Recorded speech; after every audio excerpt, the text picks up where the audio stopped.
Hey everyone, this is episode 5 of the Open Minded podcast. In this episode, Johnny and I speak with Karen Salmon, who's a hypnotherapist who works in Botley in Hampshire. We talk about some of the methods that are used in hypnotherapy and try to familiarise people with the process and its results. Karen has worked with lots of children, so we discuss some of the impacts that changes in social life has had on children over the past 2 years. We explore some specific scenarios, and Johnny goes into detail about his own experience with hypnotherapy. Overall, this was a really fun episode, and we hope you will gain some insight from this conversation, and thank you for listening. Well, thanks so much again for welcoming me here to do this and have this opportunity. Pleasure. My career has really stemmed from working in a few different sectors. So I started off myself in retail when I was about 18. What my memory going back quite a way there. And even from that point, I really liked working with people and managing people. So quite quickly I moved into that role. Worked in retail for quite a few years, working with all different people of all different ages, and really enjoyed it. But then swapped in 2000 to a corporate company. So I worked for Aviva for about 14 years. And in that role, I worked with a lot of young girls who were a bit younger than me, but felt like a lot of the one-to-ones and coaching that I did with them was quite kind of counsellor-like and along the sort of therapist lines. Like sort of like the mum role. It was a little bit, although I wasn't actually that much older than some of them. So, but yeah, I've always probably I've just always really liked working with people and listening to people's issues, I think, as well as encouraging them about how they can move forward and out of the issues they're experiencing. So yeah, I worked for Aviva for quite a few years. That was 14 years, and then took redundancy. I ended up getting into hypnotherapy by my own experiences. So just to tell you a little bit about what I do now, for the last 3 years, I've been working and practicing hypnotherapy. The first year was within training, so I had lots of case studies coming along within my training to actually qualify, and that was really interesting. So I started working with all different clients and supporting them through their journey with me. And then when I qualified, I opened the business in January 2020. So obviously quite an interesting year for us all, because I opened, and then in March the 23rd, I had to shut again for that 10-week period for the first lockdown. How was that? Oh, I was absolutely devastated. Yeah. So how long were you doing it before you?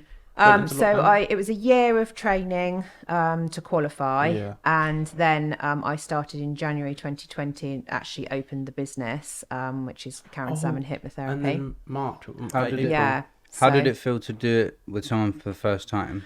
Did you have test subjects first? Within my training, we had some what they call stooges come in, what my supervisor calls the stooges, which is like actors that come in that actually role play and say they have an issue. So we did get to, within our training, actually put people under hypnosis. So obviously that was really useful. And then I just had to go for it. And my first client was a man that came to me, who we had a mutual friend.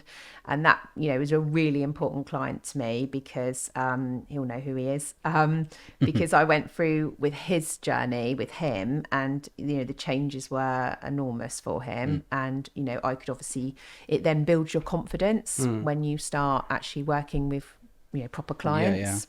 So I had a year of working and doing that, and with lots of different clients, and I tried to cover every section of the modules that I'd done with real clients. So for example, I had a child come along, and this particular child was going through a lot at the time, and this was in that 3-month period. This is the Oh, year's okay. training You're in your before I training actually year. launched Oh, the okay. Yeah. business. Okay. Yeah. I'm with you. So I got as much as I could. Like I had a client with stress and anxiety. I had a client with sleep issue. I had a client that had depression. A child. Did a few fears and phobias. So I tried to make sure I could actually, find these clients that would benefit from the module I was actually training in, so that I could get that experience up before I actually started. Because obviously when you then first open the doors to your business, it can be, quite nerve-wracking because you don't know who's going to come along and what issue they've got, but you've kind of just got to go for it. And you've got to trust yourself that you're going to be helping them no matter what, because you're putting everything into it. They're going to have someone that they can, you can listen to their problems, and any work on the subconscious mind, which is, I'll go into that in a little bit more detail in a moment, is going to be positive and a benefit to them. And they're going to relax and feel the benefit of it no matter what. And you'll work together to get them where they want to go. So, Were you nervous that first time? Yeah, really nervous. Yeah, absolutely. Yeah. And you've kind of just got to have that attitude to go for it with every single client. Yeah. So I've now seen, I think maybe over 70 children. I actually worked it out the other day, but I don't know how many adults I've seen, but yeah, a lot. Is there more? You do more children or more adults, you think? I think at the moment it's about probably 60% children. So, and I think that's a backlash off the back of COVID and the lockdowns, and our children, because, they are perhaps going through quite a lot anyway. So they may well be hormonal, they may be trying to fit into secondary school, they may have problems and issues at home. So if they were kind of a bit anxious before lockdown, then after lockdown, it's really impacted a lot of children. So, I am seeing more children. What were you doing in the time of lockdown to keep yourself busy, or? Well, I retrained quickly to do online therapy. So the clients I'd already started with, I got the proper qualification to be able to help them online. So I can see clients online, obviously, for those that couldn't come to see me when the government was sorting out whether, what was going to happen. So I quickly switched to doing that. So as long as you've got somewhere relaxing to lay at home and a quiet space, it's my voice that's actually they're listening to. They don't have to physically be in my room. Obviously, in my room, I can control the environment and make sure it's really comfortable and warm and safe and quiet for them. And I have a really beautiful, relaxing chair, obviously, as you know. Yeah.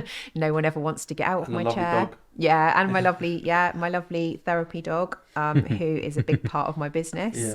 Didn't realise how big a part of the business he was going to be. It's obviously tricky if you do have children at home and you have pets and things like that to get that quiet environment. Luckily for me, my dog is very quiet and doesn't bark very much, so he's too lazy. Yeah, he just sleeps outside the door, which I think he's probably half hypnotised because he listens to me all the time, every day. It's quite similar recording this here. I'm sure we'll have someone walk past, someone will flush the chain or something. Yeah, exactly. There's always that background noise somewhere. So, my family are kind of like on, I have to say to them, right, I've got a client coming, so no shouting, no shouting with your mates on Xbox. My husband's the loudest in the whole world. You can hear him from the next village. So I'm like, ban him from talking on the phone unless he shut the door. So my family are quite used to having to like go onto lockdown quiet mode when I've got a client coming to the house. Double lockdown. Yeah, it is like literally triple lockdown, especially with my husband. It's so loud. It's just been a really interesting ride actually, and the business has took off more and surpassed my expectations massively. Even it's just beyond my wildest dreams really of how much I love it and how I see the success of it every day with hypnotherapy and what it can do for people, and although it's an alternative therapy, it is extremely powerful. So just obviously telling you a little bit about how it works, because I'm sure out there a lot of people don't really know how it works. I talk to quite a few people, and they're like, what even is that? Yeah, I know. So, It's unbelievable how little people know about it. And yet all my clients and people I talk to, they're like, well, why isn't everyone having it? And they're spreading the word for me, which is lovely. do you think there's a bit of a stigma around it? I think there was, but I think that's changing Yeah. now. Yeah, I think the stigma came from the kind of 80s, 90s with the whole Paul McKenna thing and stage shows and things like that. If you Google it, there used to be quite a lot of like trance shows and things where they'd get, it was almost like entertainment for the masses, really. So they'd have an audience and they would perhaps hypnotize the audience, and then they might get some members of the audience up on stage and then make those people into it, like actually be tranced into hypnotherapy, which is kind of done to you rather than the way I do it is through relaxation. So I'll explain the process a little bit Is that later. a little bit like Dan Brown, what he does? Yeah. So obviously it's got its place and it is really entertaining because the people are, you can look at it and be really skeptical, because as I used to be, I used to think they're just pretending. They're not really under hypnosis. But having had it done to me myself, it is actually a thing and it does work. And some people are very, very susceptible to hypnotherapy, and others maybe not so much because they might be quite resistant. But nearly all of my clients that I've seen, I don't really struggle to get people under hypnosis because it's all done through the client's relaxation and it's bespoke therapy. So if someone comes in and they're, they perhaps, for example, there might be a child, you can, through their own imagination, you can get them to, once they're feeling comfortable, they agree that they'd like to try the therapy. I can do the therapy with them in a bespoke manner. So if they are into horse riding, for example, then I would perhaps go to like a meadow or something, and there would be horses there. And because they really like it, the child can then really engage rather than it being, something they're not particularly interested in, for example. So, the same with anyone that comes to me, really. I can use what they really like. So if they like the beach, for example, then we could do the relaxation part all about being somewhere exotic and tropical and lovely. You sort of do one with me where you go through like the woods and then you come out into the beach. Yeah, really nice. That's nice. Yeah, absolutely. And to take yourself to that restful place that's really, your special place, maybe if you really love, I don't know, the woods or the beach or a seaside town or wherever, then you can obviously make it bespoke. So how the actual hypnotherapy works is you relax in your own way. So I will literally relax the client and they will just slip into hypnosis in their own time. So I give them plenty of time to get to that state, and there are certain cues that I can look at visually. The breathing slows down. You might get a little bit kind of flush in the face, the jawline relaxes. You essentially look like you're asleep, but you're not asleep. So the best way to liken it is to the time when you're about to drop off to sleep, but you've not quite gone. So you're still in control of yourself, and you would, you wouldn't do anything that you wouldn't morally do normally. So when you're, an important one because people probably listen and think that's quite scary. Yeah, they think, you're gonna, control me and get me to do all sorts of things. I was thinking about Darren Brown, like getting me to rob a bank or something. Yeah, exactly. And then that wouldn't be within your moral compass to do that. So depends. I remember seeing one that's how you're making your money. Yeah, exactly. So I saw one with Darren Brown where he got a guy to sit in a bath of freezing cold water. It literally had ice cubes in it, but mentally he was telling him he was warm, and it got like to a really danger point. He had like the thermometer and everything there, and obviously he got him back out. But the power of the mind obviously is amazing, and we only know a fraction. I only know a fraction about how it works, and like it's just incredible the results that can come from it when you get chance to move out of the mindset that you've perhaps been in for some time. So all through the client's relaxation. And then once you're relaxed, what I'm actually saying to you is all positive, and it might be the complete opposite of what mindset you've been in.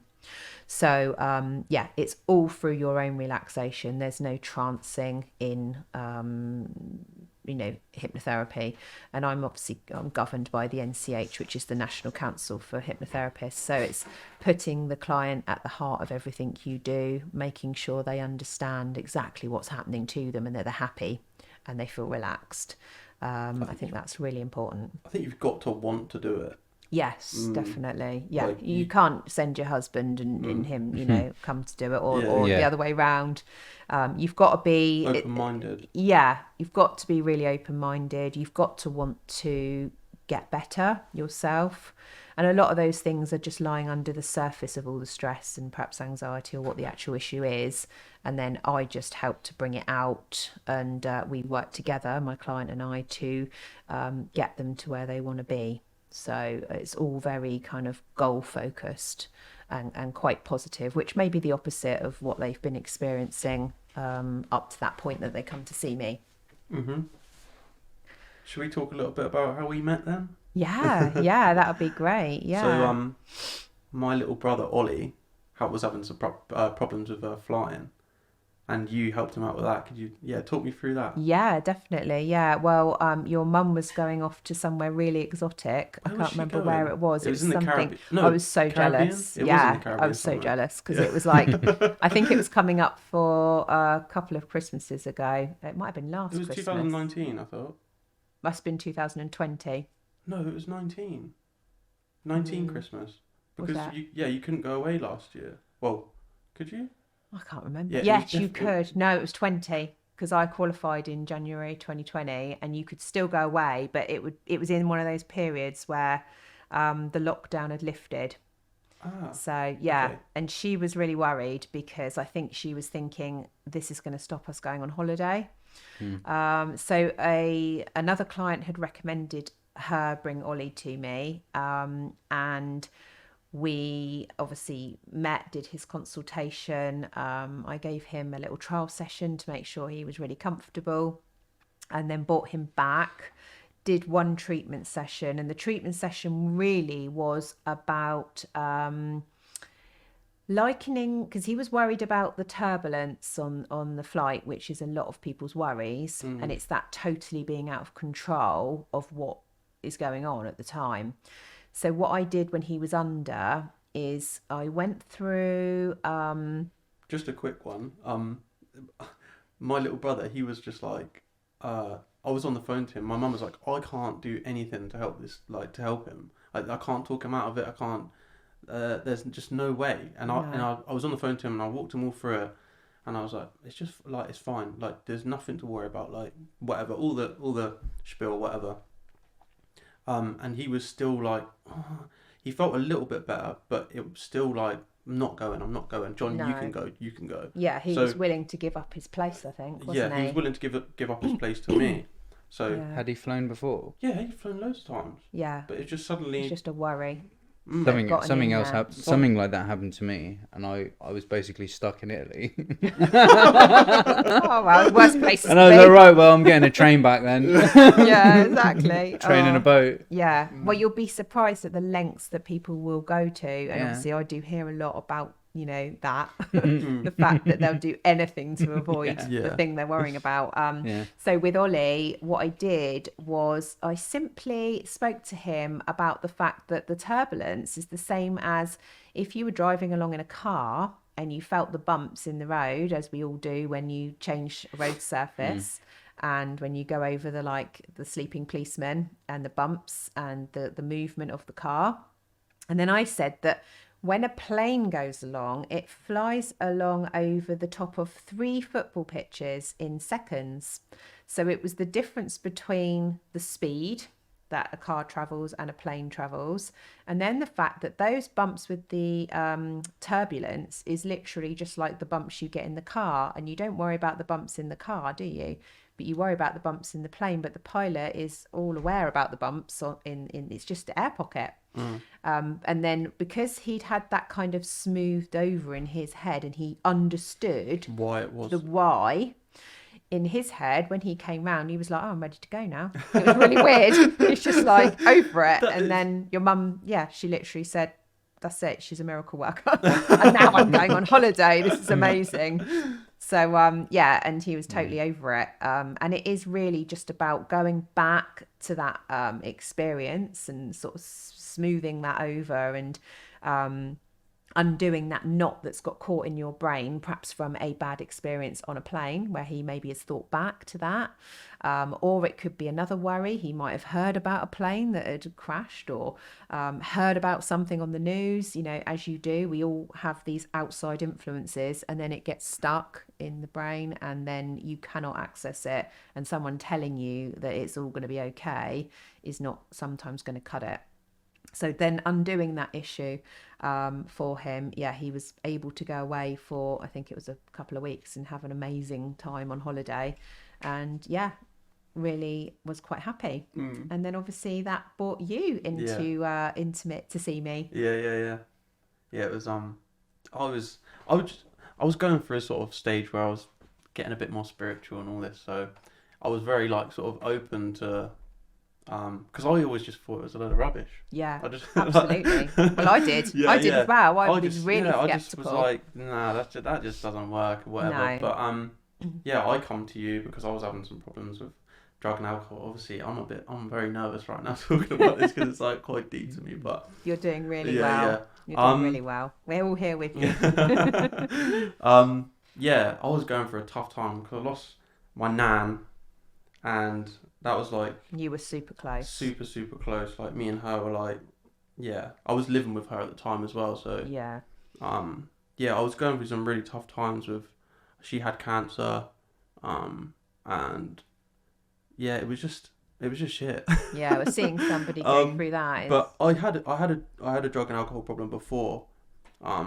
But this was going on for about 3 years, my nan having cancer. So... But I think that stemmed me feeling like that. It was like it stemmed from my childhood as well, because I lost my grandma, which we were the same. It was like inseparable. And I didn't really deal with that when I was younger. Yeah. I rode my bike, and that was how I got through it. And I just didn't. You did what you could. To get over it. It was almost like my brain just blocked it out. I didn't have any emotion towards it. I was deeply upset, but it felt like I didn't have any emotion towards it. And then when I dealt with it was when I got to about 20 and I found out my nan had cancer. And then I just went into deep depression, and I just drunk and done drugs the whole way through it, and just I didn't care. I didn't care about anything. Obviously I wanted to do well, and it was I've always had a passion to do well and passion with different things and stuff, but that passion turned into alcohol and just abusing drugs. And I lost myself massively, and everyone around me kind of saw that as well. And so that was a painful experience going through that. Then I lost my nan, and then it just got worse and worse, to the point where, like, before I'd go out and I'd drink with my friends, and it got to the point where I was just drinking alone. And obviously I moved out of from my dad's, moved into my own place, and it kind of got a little bit better, but I was still drinking on the weekend, and it was, I don't know, I don't want to say better, but I was learning to deal with different things, but the alcohol and the drugs was just still there. But was it like a coping mechanism, or it was something like to lean on? It was at the end of the week, it was like a cuddle. It was like it was almost like there were the three things: my computer, the drugs, and the alcohol, and that was like that made me happy because I knew I didn't have to worry about anything else. Yeah. There was nothing else that I needed to worry about. Just zone out of the whole world and just be there with that, and I'd sit there for days, and then go back to work Monday and work till Friday, and then do it. Just a repeat process. Yeah, like and I a just massive habit. couldn't get out of it. It was just impossible. I wanted so badly to get out of it, but I just couldn't. And yeah, I come to see you, and things started getting a lot better. I mean, you obviously saw the anxiety that I had before. Yeah. My brain just was not working properly. Obviously, I wasn't getting enough sleep because the sleep fucked me up from Friday to not sleeping through to a Sunday. And then obviously you got trying to catch up all week, and then you just do the same thing again. So yeah, it's just a knock-on effect of so many different things. Yeah, and I was kind of in a place of listening to like Jordan Peterson and stuff, and different people, and reading different books and stuff to help me. But I just needed that extra bit of there's something that was mixed up in my brain, which I needed the wires and I feel like that was what you did for me. I feel like you were able to go into the background, because I always felt that there was something going on in the background which I couldn't. It was almost like I just couldn't deal with it. Yeah. And you were able to rewire and make sense of a couple new things, and it was kind of like we both bounced off each other, and I was able to come to a sort of conclusion. And the conclusion was that I blamed God and I blamed the universe, and I held that with me every day. That I was going through the stage of forgiving certain people, but I never realised that I needed to forgive God as well. And that was like the biggest, that was like the breakthrough for me. I could finally let go and be like, this is just the way that things are. I know that my nan's still there with me. I know that my grandma's still there with me. And they're fine. And this is just a small part of the bigger picture. This what we're living in here, and I know that I'm going to meet up with them one day. Yeah. So that was what you did for me, which I'm unbelievably grateful for. Like I can't even tell you. And I've I'm 7 months sober, and like amazing, like absolutely amazing. Yeah, like after that, I kind of we how long did we see each other for?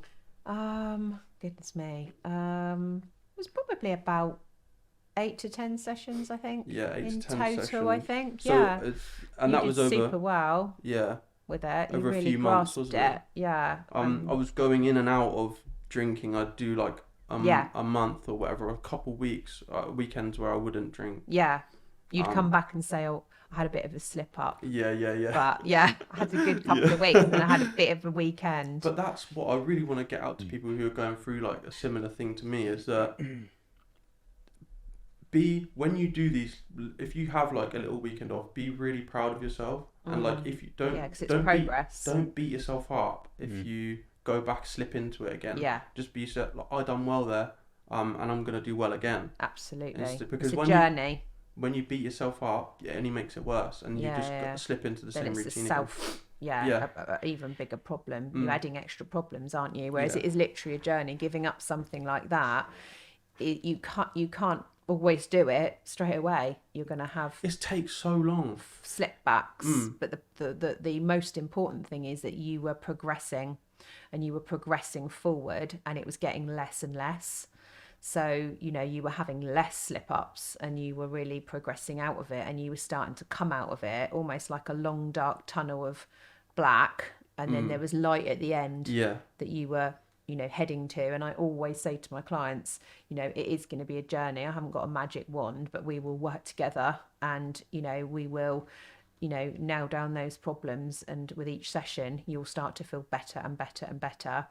And then along the road, you're going to have a few bends and a few bumps when life throws a curveball at you, and there's other things to deal with. But you will get over it, and you'll learn to cope with the coping mechanisms I can give you. So all I can do is give them to you, and then you can practice them, and you can start to take back control of the things that were controlling you. And that's exactly what you did. 100%. What stage does someone need to get to for them to be able to kind of take the reins? They need to get to the stage where for some people, they are quite desperate by the time they get to me, because they may have explored lots of other avenues. So they may have gone down the route of just living as they are, and then they realise perhaps maybe something happens, and they then realise, if they don't do something, it's going to be, they just can't live like it anymore. That's exactly how it was for me. It was just like, I'm going to die.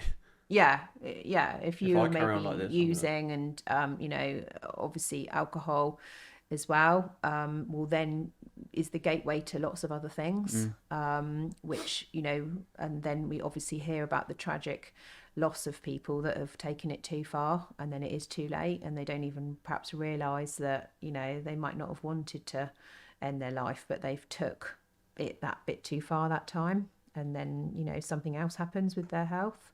But what generally happens with a lot of the people that come to see me, and it may be for any other issue, not just addiction, it could be fears or phobias, they get to a point where they want to improve their life because it's holding them back so much. So they might not be going for that job that they could have got. Their relationship might have broken down. They might be just so fed up and so anxious they can't function on a daily basis. They can't even maybe talk about it. And I've had some clients actually have to come with a partner or a family member or somebody to support them because they can't physically, they're so anxious, they can't even open their mouth to tell me what's going on.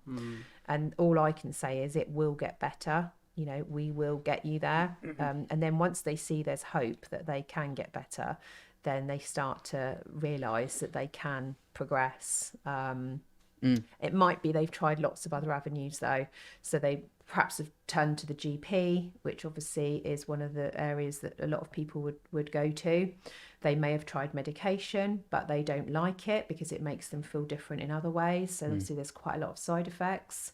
And they might be numb to a lot of things, like their emotions and their feelings are being affected because of the amount of medication that they're on. So they may just want to tackle it themselves without medication. They may have tried counselling and sort of talking therapy. They may have found that beneficial, but perhaps it wasn't enough for them. So there's lots of different other avenues they may have tried. May have tried cognitive behavioural therapy, which is sort of trying to change mindset, but it may not have been enough. So, they might have tried other alternative therapies as well. And then they get to me and, I'm pretty determined.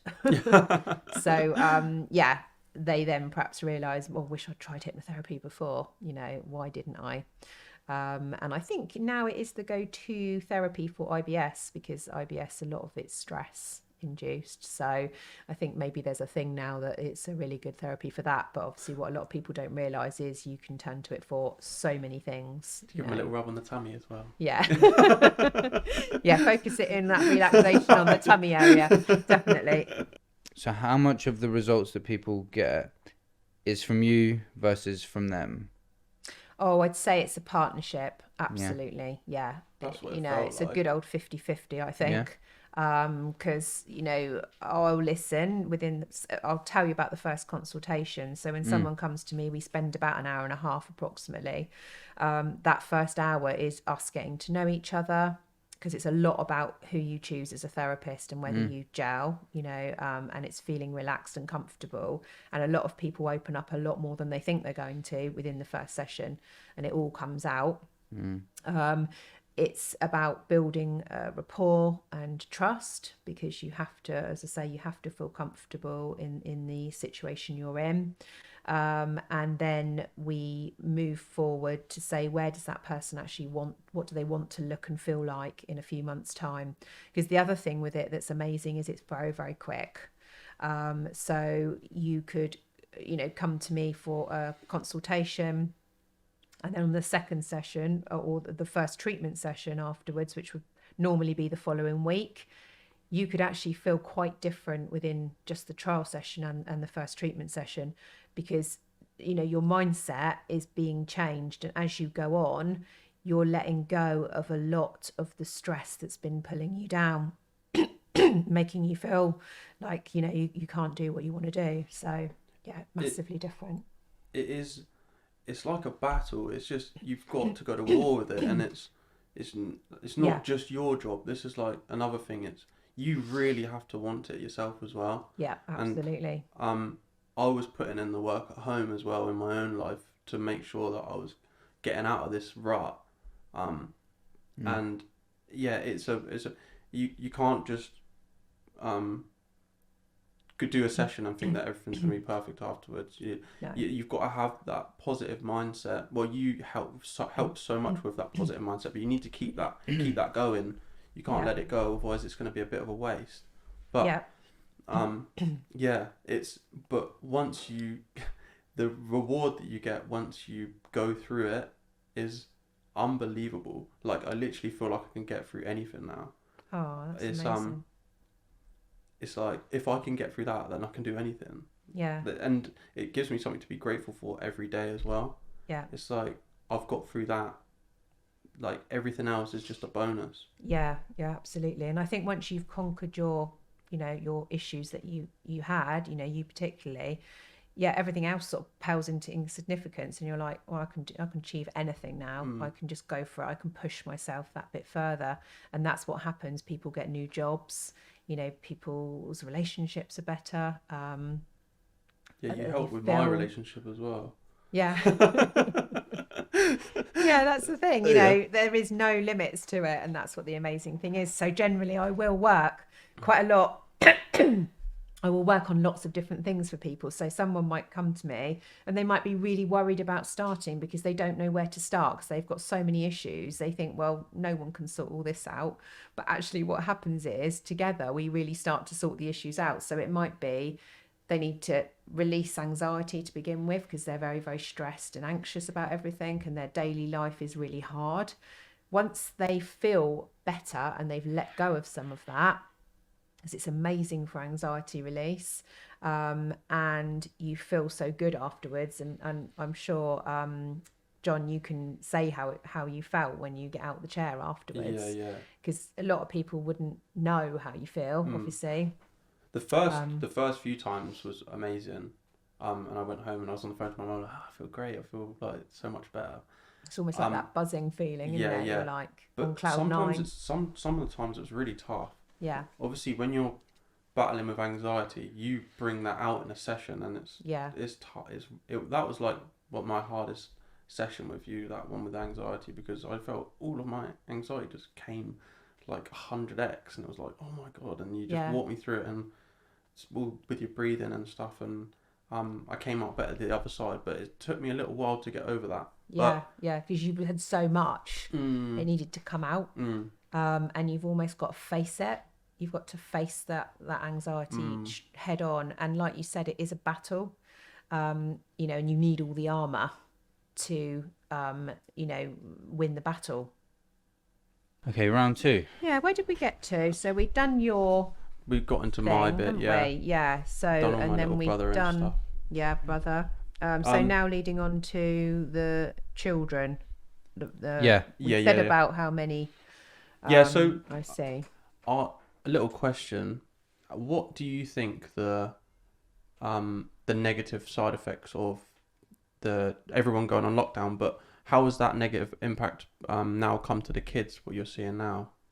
Well, I think the backlash for the children is, well, we all know as ourselves and adults the impact it has had on us. Particularly for people living on their own.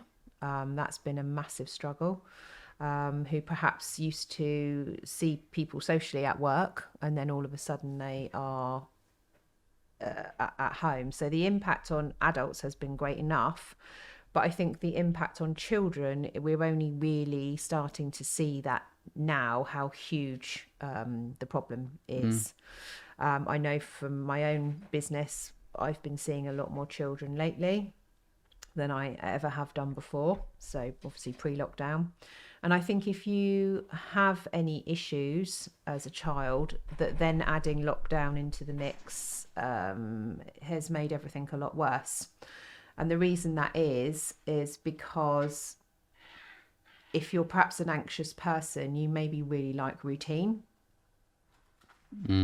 So for a child, they need a certain amount of routine in their life to help with the stability for their anxiety, maybe, for an example. So then that child has perhaps missed quite a bit of, if we take the example of joining from junior school going up to secondary school, the 6 weeks holidays, we're probably, as you will remember, it always seems like a really long time when you're little. So you get a bit nervous anyway when you're going back to school. It's a new year and a new teacher and stuff. I remember that. Yeah, I remember it. Yeah, it's a bit like the sort of Sunday night thing that a lot of people experience now. But obviously on a huge scale, having 6 weeks off for a child is a long time. So if you imagine having missed everything from junior school, all of the trial days perhaps up at secondary school, all of the leavers things, not being able to celebrate all the years that you had in your junior school and do all the things that you saw all the other years doing, you've missed quite a big sort of chunk of what you should have had. So adding in then the fact that you might have had to spend a lot of time on your own, maybe you're a single child, or you may have a sibling but you don't get on, or there's a big age gap. You've spent quite a lot of time out of routine, and single parent may be working, or both parents may be working and are trying to make ends meet and carry on, obviously supporting the family through an already difficult time. So it's made quite a lot of issues worse because of this added disruption to routine.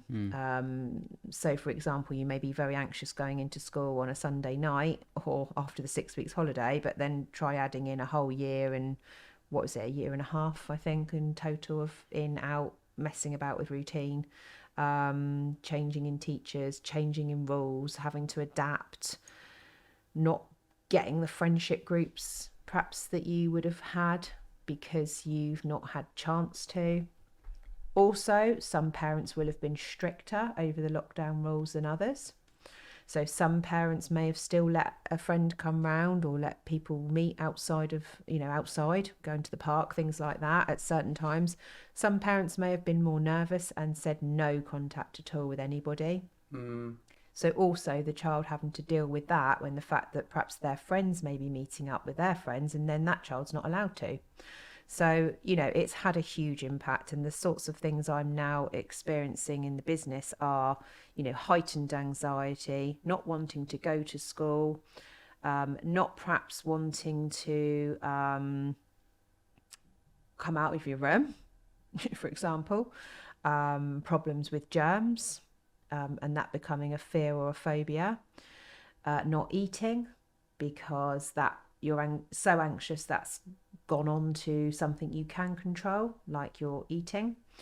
I could go on and on, really. Rafts of lots of different problems. So yeah, it's in your answer to your question, it's had a massive impact, and I think it's scary. It is, yeah, really so quite scary as well when I think of mine, because I see it with my younger brother and my younger sister, and the impact that it's had, we're only just seeing like a very small slither of it now. This is and I think that what we're going to see in the future, when they turn around 20 in their 20s, there's going to be such a massive problem. There's going to be a pandemic of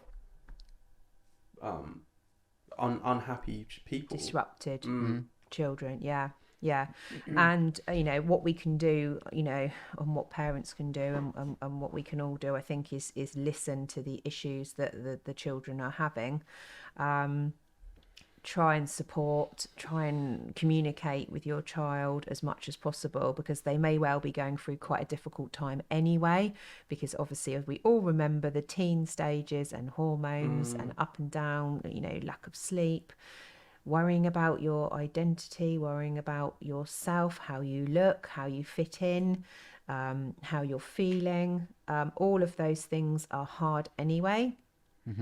perhaps you're struggling with school, the workload, because you've missed a load of the things that, you should have had.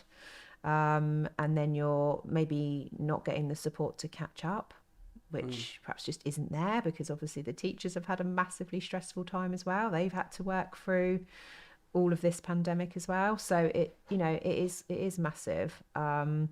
So it is really about, supporting our children and, realizing that they've been through the toughest time of their life as well, I think. And the things that you can do to help, is to spend as much time with your child, and I know that's difficult, as you possibly can as a family, even if it's just encouraging, like, that we all have tea together, when it's tea time, we all sit down together rather than people going off to their separate rooms, saying no kind of screen time at TV, things like that, at no television either at meal times, because it might be that time that your child will open up and tell you about their day. Family time, making sure that children, are getting outside, able to socialize with their friends, what are their interests. And I appreciate that is really hard, because it might be that, you're not feeling great yourself, and you're trying to muddle through your worries and issues as well as trying to support a child through theirs. So I can totally appreciate that's, it's quite easy to say it, but doing it is another hard thing, because at the end of the day, when you're really tired, you're maybe struggling to even get something to eat for everybody on the table. So it's difficult all round, I think. That is a strange thing, because for me personally, I don't know why, but it kind of feels, for me, I kind of disregard children's like what they're going through, because like in my head it's like it's terrible, and I realize I do it, but I kind of think you're not really going through that, like you don't realize you're bound to be happy. Yeah, or no, not just that, but like if they moan about a certain thing, it's like, oh God, like what the things that you have to go through as an adult, but that to the child, what they're going through is horrific, could be massive. Horrific in their head. Yeah. But sometimes you just get so caught up in yourself and like what you're going through, and it's like, as a parent, you must think, oh God, like I'm trying to hold you guys together as well as me. You don't realize what I'm going through, but you don't as an adult, you don't really understand what they're going through either, because you kind of disregard it as not as much as what you're going through. Do you know what I mean? Not as important. Yeah, maybe, because you're kind of holding everything together in the family. Yeah, absolutely. Do you think that's a bit of a?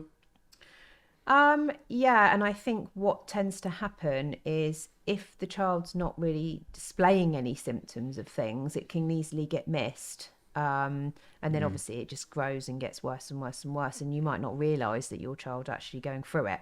And what sort of coping mechanisms can someone at home sort of? Wow, I think it is just making sure that the child has chance to communicate, a bit like, when they were really little, all of the things that they perhaps had experienced in the day always comes out at bedtime, and any parent knows that. You're trying to get your kid off to sleep, and then, at that point when they're supposed to be going to sleep, oh, this happened today and that happened today, and everything comes out.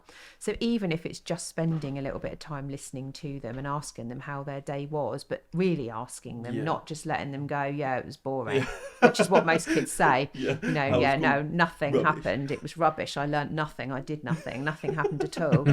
We've all heard that. I hear it from my own son. So it is just making sure, it's normally at that time when they're about to go to sleep and you're saying goodnight to them, that they then want to tell you their life story and how things are going.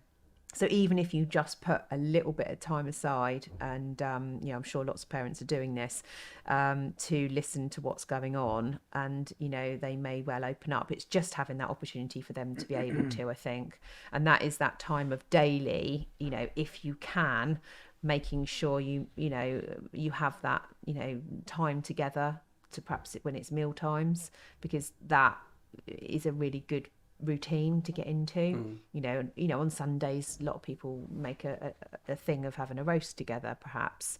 So if you can maybe do that a few more times in the week, even having that family time together, or one-on-one time together is really worth its weight in gold, really, because you might just hear something that you didn't expect.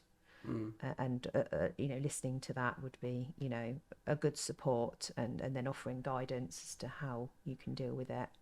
Do you think it's hard for kids to open up to their parents? Yes, definitely. At a certain age, when you're younger, I think it can be easier, and then as you get older, depending on the state of the relationship, once you get into those teenage years, and they might be completely on a different page from their parents.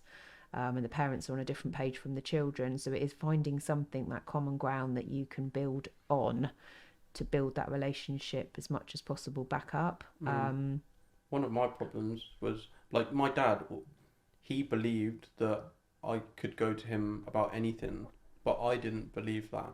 Yeah. So that was a bit of a problem for me. Yeah. Because he'd always like, oh yeah, what? But that was one thing for me, and it was kind of, I didn't feel like I could. But I think a part of it was I wanted to impress him, and if I had problems, that it's so silly, but in a child's mind, it's quite big, isn't it? Yeah. But yeah, that was a thing for me.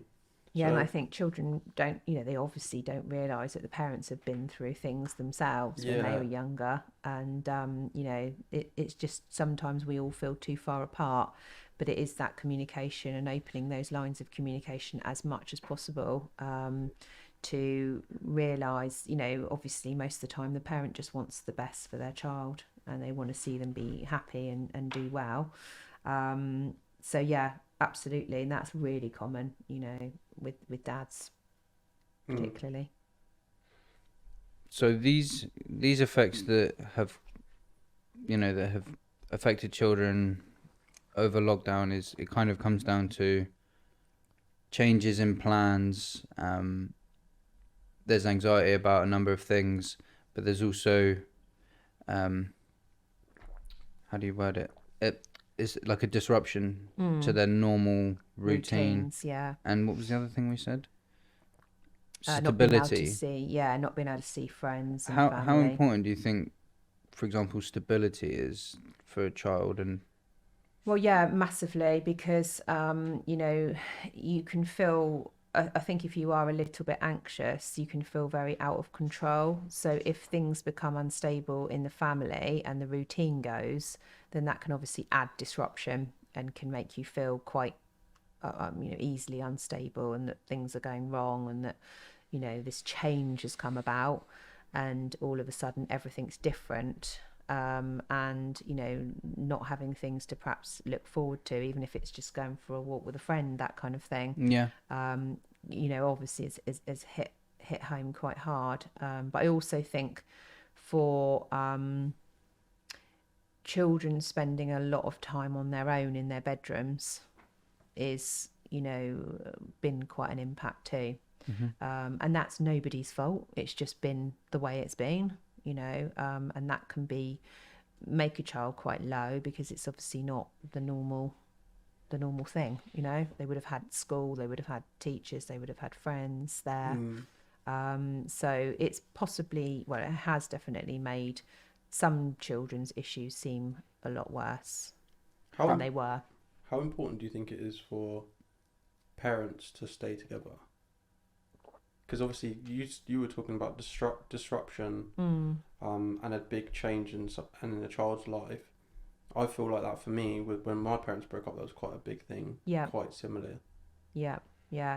Obviously it's going to cause disruption, but it is life, and parents do split up quite a lot. Relationships obviously do break down sometimes, and in some certain situations it's obviously going to be beneficial for the child, because it might be that there's a lot of arguing and a lot of upset at home anyway, so it might be that actually it's the better thing. But I think as long as both parents are offering their support, and where possible, you're, as the parent, putting the child first, and making sure they still see both the parents, But yeah, obviously it's going to cause a disruption. And, you know, I do see that quite a lot.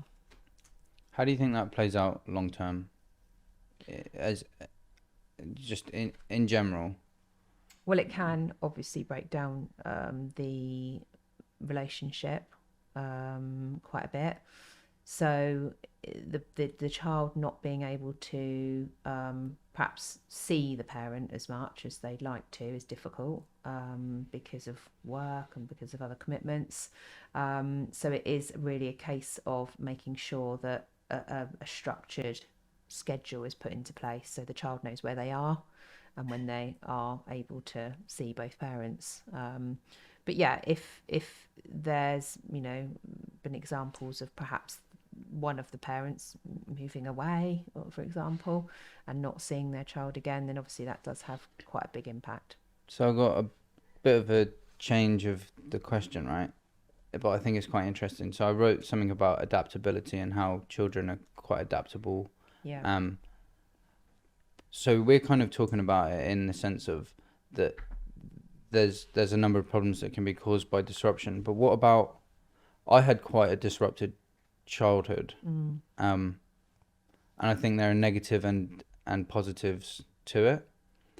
But do you think that we need to create this really cocooned kind of environment for children until a certain age, or is there a kind of an age where they will just adapt if they're kind of, I don't know how to word it so that it kind of fits each scenario. Yeah. I suppose like anything, it's going to be judged on a child by child basis, you know, of how stable they are to begin with. You know, if, you know, for example, you know, childhood trauma happens, I think that's going to stay with the child forever. They're never going to completely get over it, but they learn and adapt to different ways to cope with it. And it can make obviously you stronger and more headstrong about certain things. So yeah, every child is obviously different and every situation's different, but there's probably a good old mix in there of, you know, what that child's then going to turn out like, you know, and how they'll adapt. But it's definitely going to have a big impact. Sure. Like the loss of a parent or something like that. Yeah, absolutely. I think it would be good if we sort of do a little scenario, because I think a lot of people at home want to like sort of get the gist of what it's like. And you brought up about the not being able to sleep. Are you alright to talk about that? Yeah. Yeah. Right, so this is a bit of this was an ordeal for me, actually. So I'd moved into a shared house. It wasn't the greatest of times. I was a bit nervous. I was smoking weed. I was really anxious about a lot of things. I'd been quite unstable in my life for 2 or 3 years up to that point. So I was a bit kind of scatty anyway. And I'd just come back from Italy, and basically I had a really good time in Italy, not smoking weed, and then came back, started smoking again. And I was really unhappy about where I was. I absolutely hated it. I hated the bedroom, the view out of the window, the smell, the kitchen, just the bathroom, everything about it was just horrible.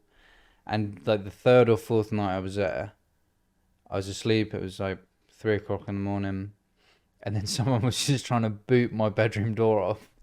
And I could see the light from the hallway kind of like going off and on where the door was like caving in. Oh my goodness. And I don't know, I can't think exactly what I was thinking, but I thought I was about to die. Yeah. I thought just the worst. Someone's going to break in. Yeah. And I just said, "Who is it?" And it was a girl's voice. And she said, it's Chloe. I was like, "Who?" What are you trying to boot my I was door? like, what are you doing? I was like, "Who are you with?" She's like, "No one. Open the door." So I waited a minute. She stopped. I opened the door, and there was just some girl stood there, and her glasses were all steamed up. She was drunk, and she was like, "Who are you?" I was like, "Who are you?" And it was my housemate's ex-missus friend, and they'd got drunk, they got annoyed, and she's like, right, I'm gonna go and knock on his door. And the room I was in was his old bedroom, and he'd moved to the one, like, the next room over. And yeah, that, I even now, if I'm in bed and I hear a noise, like, I am like, what was that? Yeah. I constantly think the door's about to just get booted open. When anyone knocks my door or any loud noises, I've got fucking door sensors on the doors, cameras up there. Like, it's made me really paranoid. Yeah. Yeah. Yeah. You know, even if the door's on the latch, it's got another thing to open it, but the whole thing has to be locked. It's just, it made me, it did really affect me. Yeah. I didn't like anyone coming into where I live, or even telling people where I live.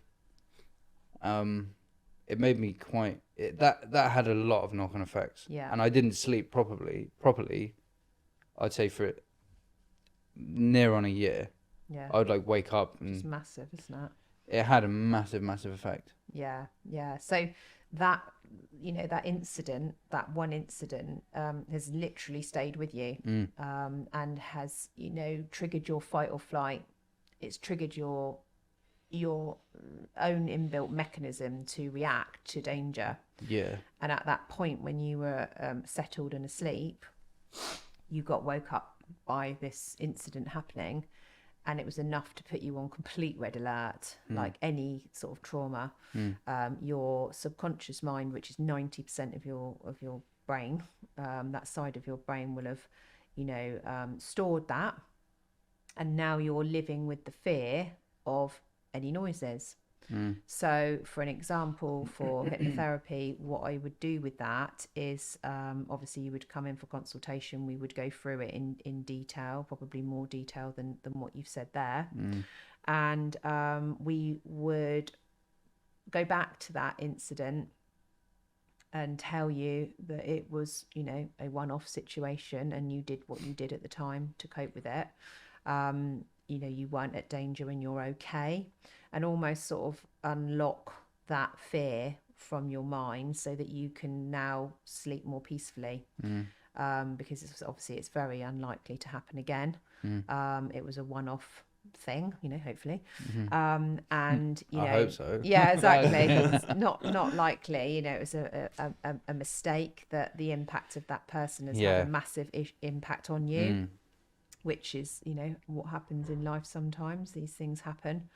And you would then start to feel more relaxed about it, and then we would also work on a coping mechanism for if you do hear a noise, what would you actually think, you know, how would you think differently? And that would be within another session as well, whilst you were under hypnosis. So how the actual hypnotherapy works when you are under hypnosis is, because you're so very relaxed, your mind is 6 times more focused on what I'm saying than it would be as to when we're talking now. Right. And it's 93% effective. So what we can do is really kind of put your mind at rest over that incident. What is 93% effective? The method? Hypnotherapy. Right. Yeah, the method. Yeah. So, and we all do enter into some kind of level of hypnosis in, not every day maybe, but in other situations. So like when you've driven a particular route you drive and you've suddenly got to your destination, but you don't remember anything about the journey. You've just done it on autopilot. Same as getting lost in a movie or a book and you totally lose your space and place, or you daydream out the window when you're supposed to be listening to something and concentrating.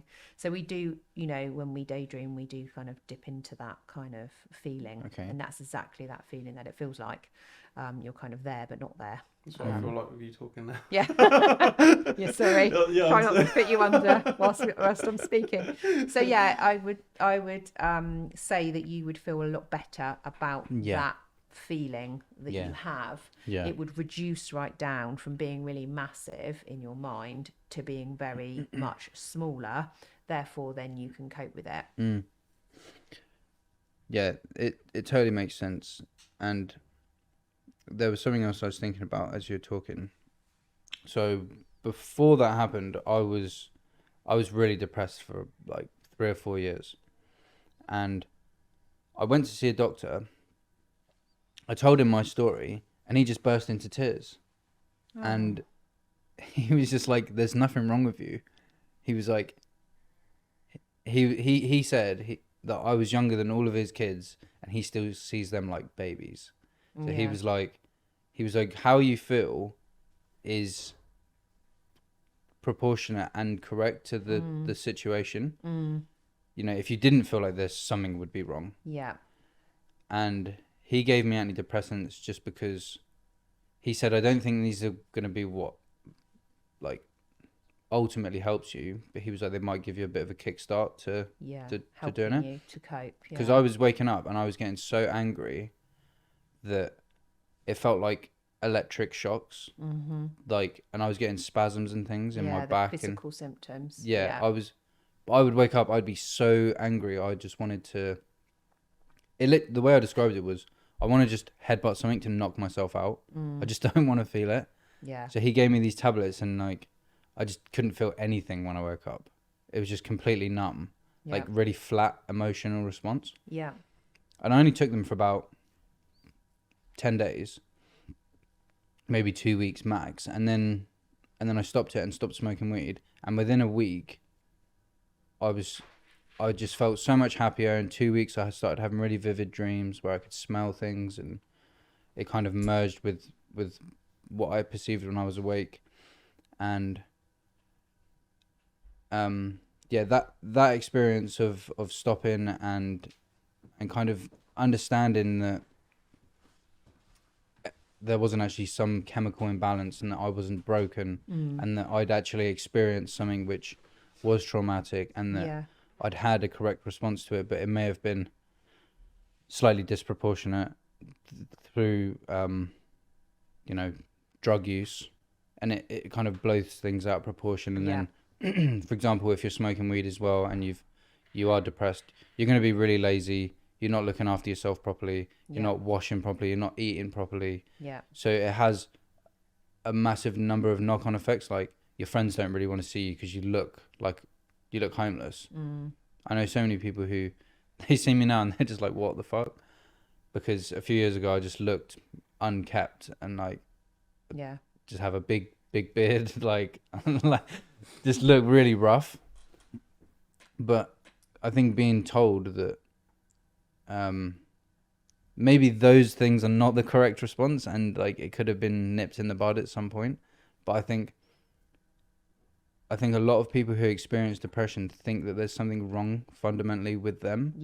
As opposed to they're responding to some circumstances. Yeah, absolutely. And what you're bringing up is a really valid point, actually, because not only can you be defined by your experiences in life, and when you've experienced, a lot through in your childhood, but you can also, perhaps if you have other issues as well, like, I don't know, you might have been, some of my clients have autism, for example. Some of my clients have been told that they are, on the spectrum somewhere, but they've not been perhaps diagnosed yet.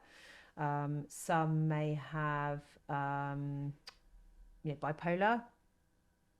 And what I try to do when they come in, or what I do is I look past all of that.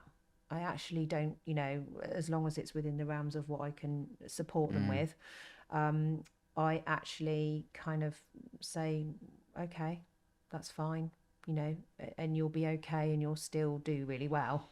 You'll still get through, and you'll still improve, and you still have a journey to go on. And you can really help people in the same way, and even with, the traumas, it sounds like that you had, somebody telling you you're okay and that's normal was perhaps really what you needed at that time. I was about to say that, like, what impact do you think that one conversation done for you? Oh, it changed my life. Yeah. Massively. Yeah. Simple conversation like that. Yeah, absolutely. Massively changed my life. Yeah, because and if you've been given a label or you feel a label or you know, either or, you then perhaps think you're in that box for life. I had no perspective that was normal. I thought I was broke. I thought, well, I'm fucked then. Yeah, my whole life's thought going that to be was like it. this. This is it now. Yeah, and everything we go through, again, it can be temporary. And that I say that all the time, you know, this is a temporary time, particularly to children. You know, you're not going to feel like this forever. You know, you will overcome this. And it's all that positive things that you need to hear, because we are quite habitual creatures, and we tell ourselves we can't do things, and negative stuff becomes easier to tell ourselves sometimes than actually thinking, hey, what are we good at? What can we do? What can we lean towards? Yeah. Where can we go from here? Because our mindset is, I can't do it. Can't get out of this. You know, like, I think we spoke before about, you know, being kind of trapped in a place that obviously with depression can be awful. That everyday feeling that you're not going anywhere and you're not doing anything and you're not going to get any better. So yeah, obviously that GP did a really good job on that day to help you. He suggested, he was like, just start. He said, change something about how you've been living. He said, you're responding to your environment correctly, so you need to change your environment. He said, where you live doesn't sound very nice. He said, you need to go somewhere else. And I just packed a bag and went to Italy. Oh, brilliant. Sounds good to me. I was actually getting kicked out of where I was living for smashing the place up as well. Oh, really? Yeah. I didn't even know that. Good timing to leave then. Well, I was like fucking taking doors off and punching holes in things. You were at a place where you're becoming destructive. Yeah. So it kind of tied in that I'd come into some money, I was getting kicked out, and Italy looked nice. Yeah. But then this is how I ended up where I didn't want to fly as well. Is I'd been in a fight with someone. Obviously, I was living a lot different time now. So I'd been in a fight with someone, and I had a perforated eardrum. Oh my goodness. So when I flew, it really threw off my balance. Yeah. And it didn't help that the guy next to me was really scared of flying. Because I was there, my hands were sweating. I was like so clenched like this. I don't know.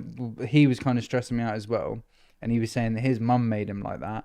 And then as soon as we took off, the whole time I felt like we were sinking.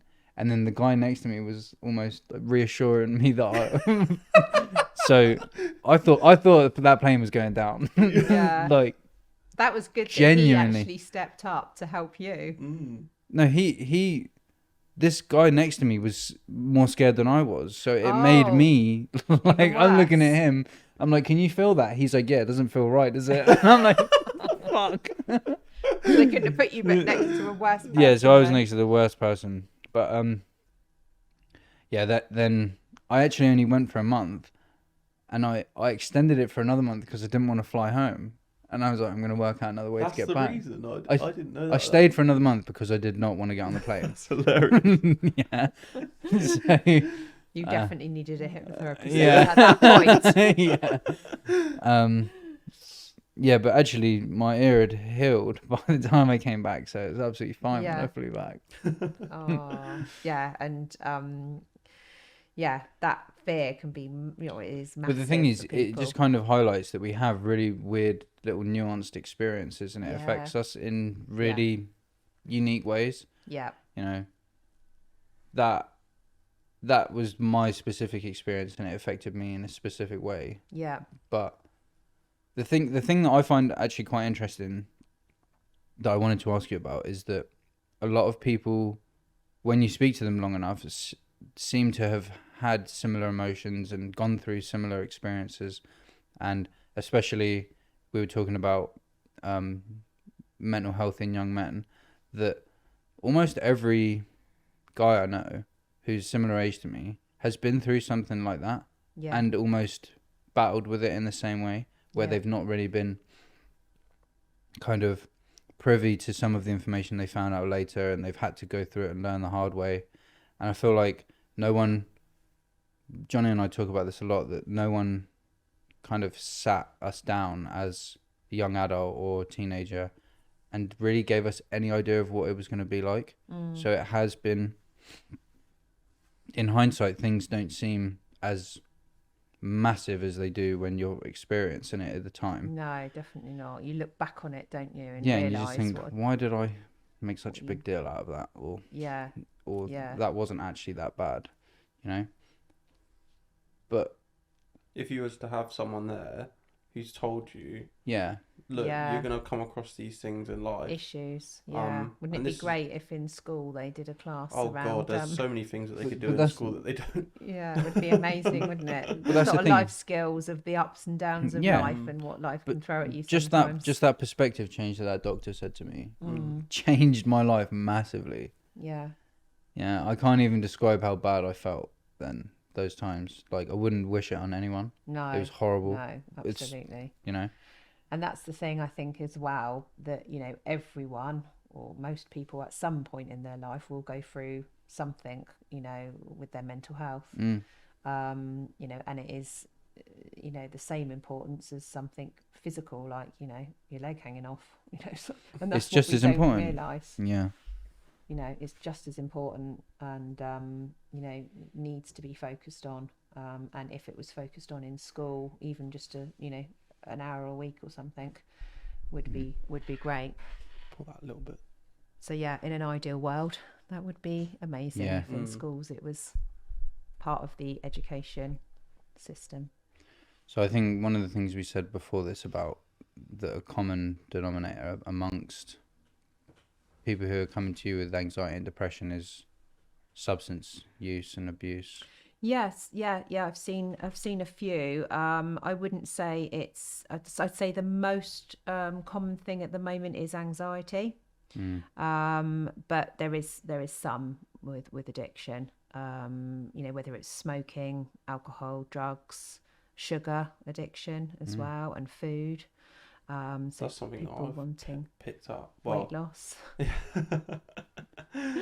Yeah, and it can be kind of easy done because again, it's just another habit that you Another might turn addiction. to. Yeah, and before you know it, you know, it could be, you know, lots of sugar in your tea or chocolate. You know, chocolate's a big one. That was I'm into my chocolate. Yeah, sort of emotional eating. It's you see a lot of that. Yeah. the one thing which I would say to people is, you need to pick out the things that you want to change the most. What's the biggest thing that's impacting your life which you need to change, and then focus like primarily on that, and then kind of put the other things to the side. Because obviously when I was doing that, when I was going through my experience, after I found myself eating just terrible food all the time.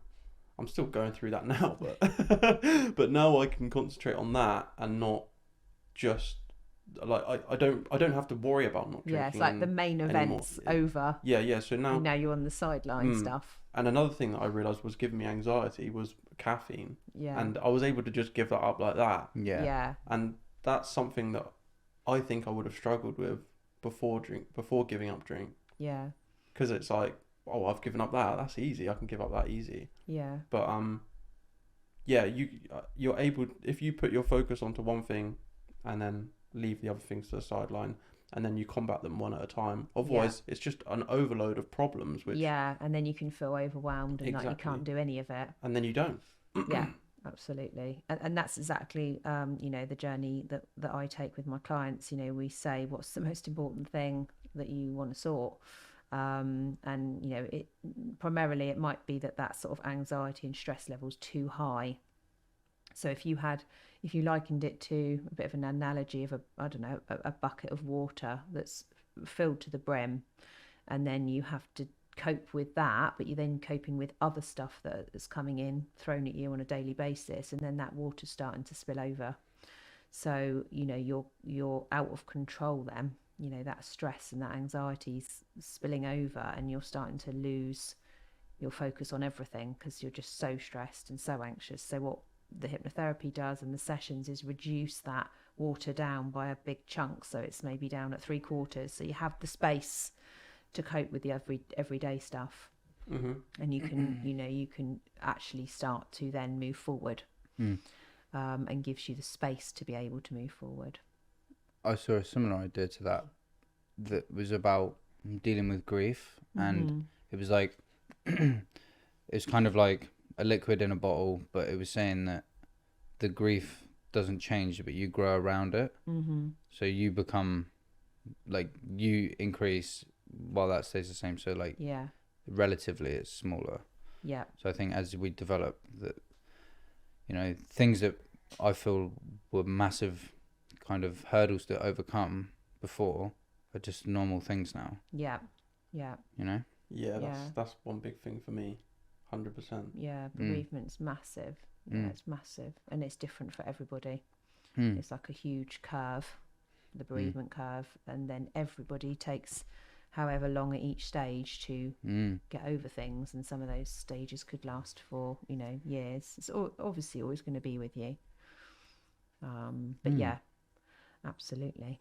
Where do you see yourself in 10 years? Like what how do you see your business going from here?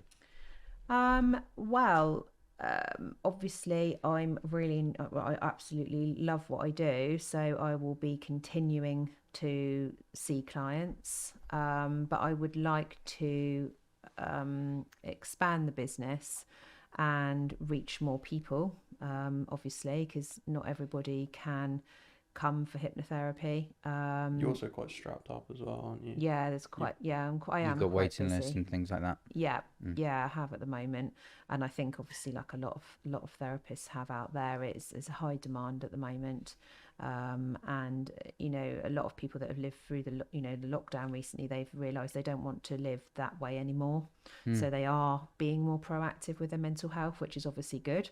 So it's the tides are changing, and people are taking it into their own hands to, you know, help themselves out or help their child. So yeah, I would like to get more online, and get some resources out there for clients to be able to download and listen to recordings, because that would be, you know, is really beneficial for people, and some of my clients I've worked with, they perhaps listen to my recordings when they're having a stressful day or in between coming to see me, and that's worked really well. So that will be my next steps, to record some of my work, and then you know, get that out there. Yeah, lets you reach more people. Yeah, makes you more absolutely. accessible. Yes.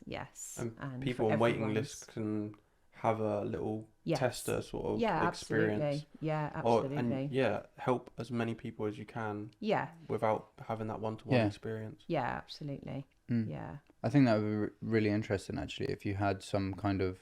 So if you had these resources, but people could also access you remotely. Yeah. You know, twice a month or something like that. Yeah, absolutely. Then they can kind of access that and have individualized, you know, something bespoke to them. Yeah, definitely. That would be really cool. Yeah, yeah, absolutely. Maybe a monthly subscription or something.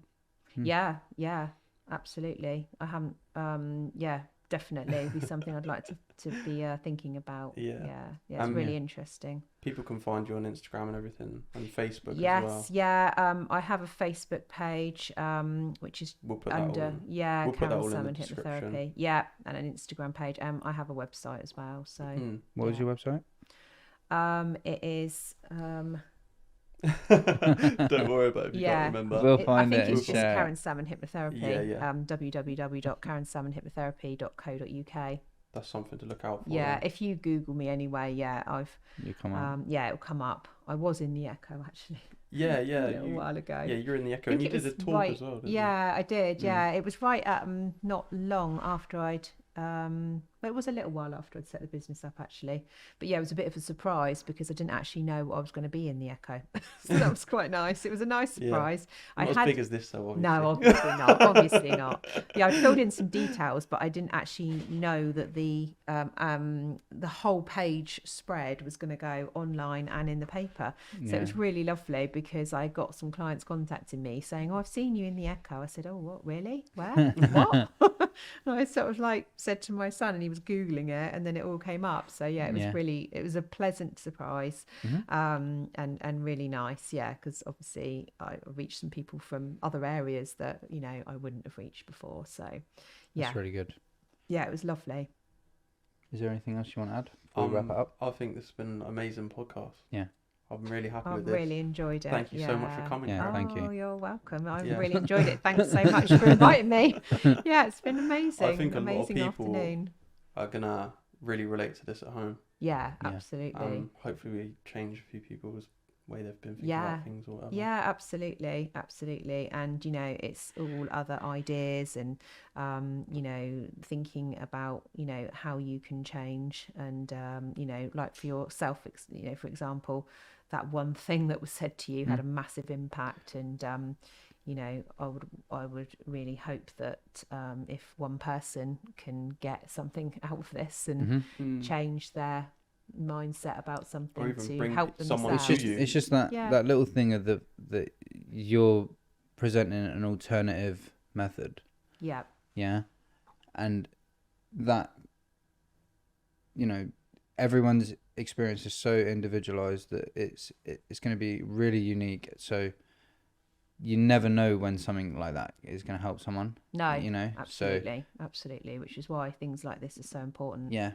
You know, So that absolutely someone massive. just looking into it and finding out about it and having a slight different perspective about their situation Yeah, can change it. yes. So that's why I think it's really important just to highlight alternative methods and that, you know, that help can come from somewhere you may have not have expected. Yes, absolutely. Yeah. So, yeah. Well, that happened to both of us. Yeah. You know, Yeah. yourself, Yeah. and you, you know, and your brother, and you know that is how it tends to happen. You know, people come, and I love the fact that they feel so much better instantly. You know, that is my kind of buzz when I see you know their look on their face of the relief and feeling good about, you know, what's just happened.